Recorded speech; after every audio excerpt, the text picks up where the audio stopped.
বলাইবাবু ভোজন রসিক মানুষ, কিন্তু ইদানিং ভুঁড়িটা একটু বেশি অবাধ্য হয়ে ওঠায় স্ত্রী সুমিতা দেবী কড়া ডায়েট চার্ট ধরিয়ে দিয়েছেন। সেই চার্টে ভাতের নামগন্ধ নেই, আছে শুধু ডালিয়া।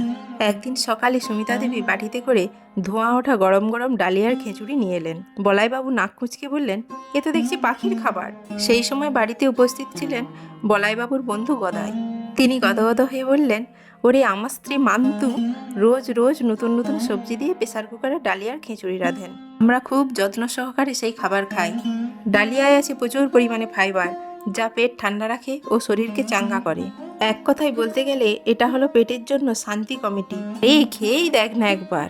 অগত্যা বলাইবাবু অনিচ্ছা সত্ত্বেও এক চামচ মুখে তুললেন, কিন্তু মুখে দিতেই তার চোখ বড় বড় হয়ে গেল। চালের খিচুড়ির চেয়ে এই ডালিয়ার খিচুড়ি অনেক আলাদা, অনেক বেশি টেস্টি।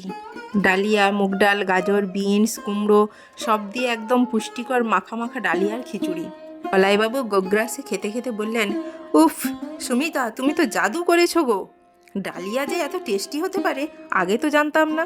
সেদিন থেকে বলাইবাবু দুপুরের মেনুই বদলে গেল। এখন কেউ ডায়েটের কথা বললে বলাইবাবু গর্বের সাথে বলেন, আরে ডালিয়ার খিচুড়ি খেয়ে দেখ, স্বাদ আর স্বাস্থ্যে সেরা, আর ডায়েটও বজায় থাকে।